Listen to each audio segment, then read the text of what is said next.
So we shall see what happens. And I had to put my lovely daughter to bed and all that stuff. And the last 2 nights, I went out and I did my first 2 stand-up spots since this fucking thing all started. I did a show, the people in the belly room, the Comedy Store put together a show in the parking lot of the Magic Castle right here in Hollywood. And I did a show last night. Oh, my God. And I had not, I haven't done my act since like March 10th. So, and I'm trying to think, like, what the fuck am I going to talk about? I have no idea.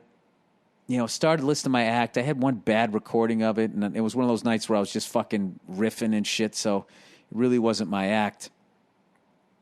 So I go up on stage. It's like this wooden thing that they put together, some Christmas lights on it and shit, and everybody's in their cars, and they got these little clacker things that sound like fucking locusts, which were really fucking annoying the first night, because it was just weird. Like, what is this? Sounds like jazz snapping fingers or some shit.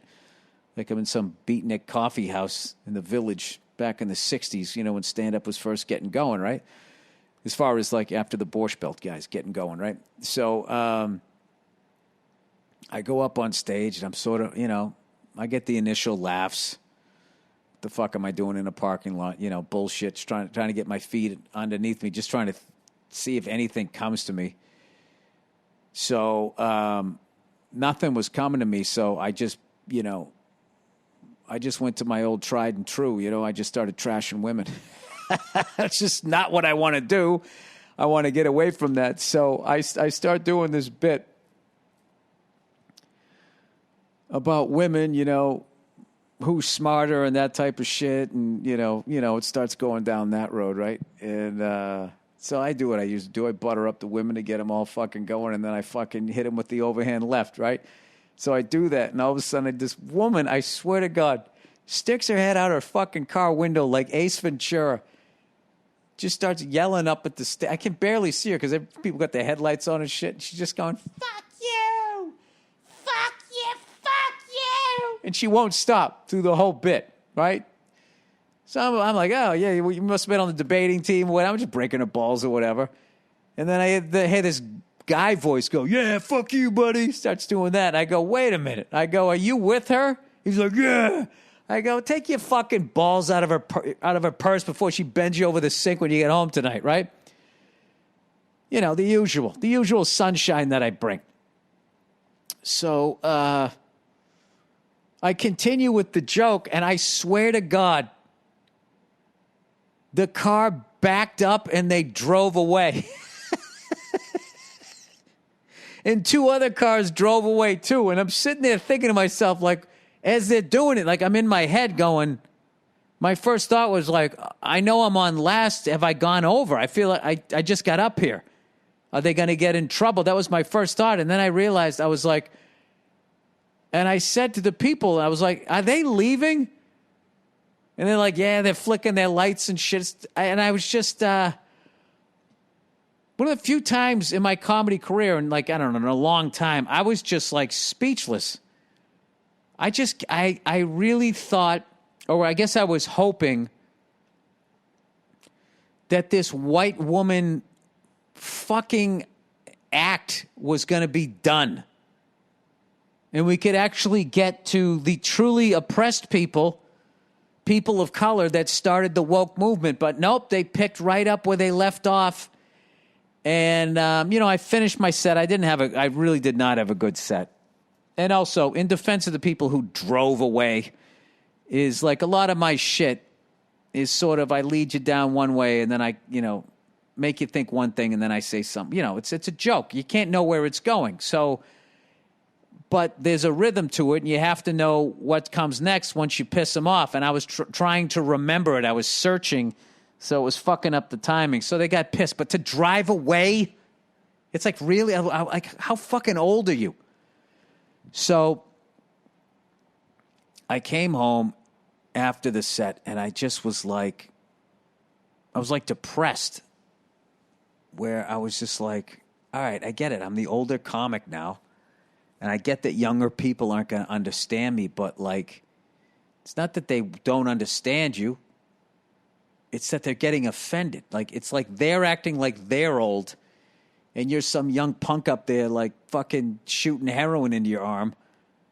And all I'm doing is telling a fucking joke. So it was really, like, depressing, and just, you know, just a lot of this shit that's been going on Twitter, watching fucking the ignorance of comedians on social media, like attacking other comedians, you know, over shit that nobody involved in the argument was even there.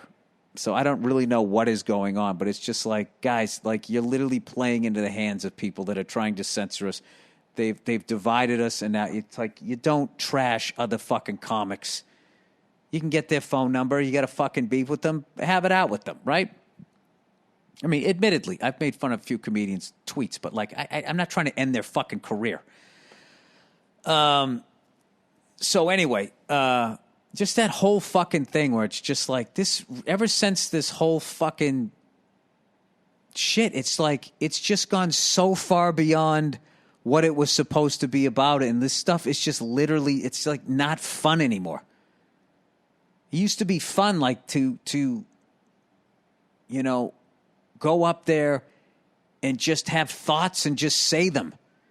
And just have a good time, and everybody knew you were just fucking around, and it was fun to watch other comics catch a zone and to see these moments and shit happen. You know, people heckled, you got it into it with people, but there wasn't, like, this whole, like, political fucking politicized, like, we need to end your career now because of this joke vibe that is, like, it's literally undoing, in a way, like, you know, people went to jail so you could go up and do what you're doing. And now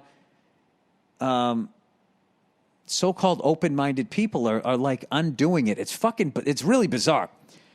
So I came home, right? And I don't have any, like, cigars in the house. I don't drink anymore. I'm not a fucking drug user, you know? So, I mean, as far as, like, illegal ones, you know? So I fucking, I came home like some sad person on prom night, and I fucking made a frozen pizza that sucked. I ate the whole thing and had a fucking root beer. I woke up to the morning, and I felt like shit. And Josh Adam Myers asked me, he goes, "You coming down again tonight?" And I was just like, yeah, I'm coming down. I'm going to come back. I got to go back down. I can't end on that one. And I had already talked to another buddy of mine who's actually kind of stopped doing stand-up. He's just like, I just don't want to deal with live crowds. I want to write scripts. I don't want to deal with live crowds anymore. I mean, this is literally conversations like people are having. It's fucking crazy. So I say, fuck it. Let me get back on the horse. So tonight I went down there and I actually found a recording for my act in December. And a lot of it was holiday shit, so it didn't quite work. But just to listen to my act a little, I listened to it.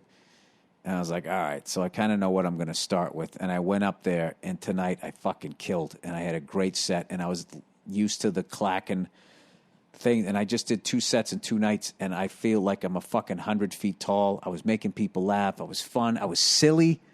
Like last night, I think I was just a little walled off, and just what I was saying was bad, and I got into it with that chick in the car. And that's not what I want to do.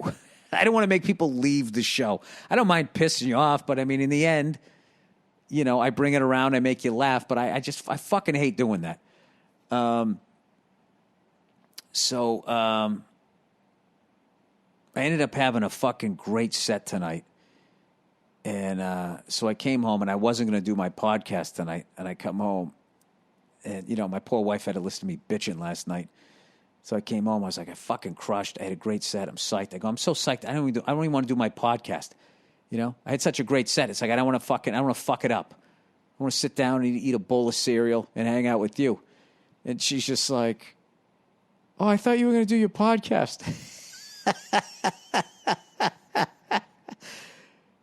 And I was like, do you like not like me anymore or whatever? She goes, no, I'm just sort of, you know, hanging out. I was going to watch my show. It's like, oh, I get it. You're watching a Real Housewives show, and if I come in here, I'm going to ruin it. I get it. All right, I'll leave. So Poor thing. She tries to watch her shows, and I never shut the fuck up. I mean, she leaves me alone when I watch my stupid fucking hockey and stuff, so it's only fair.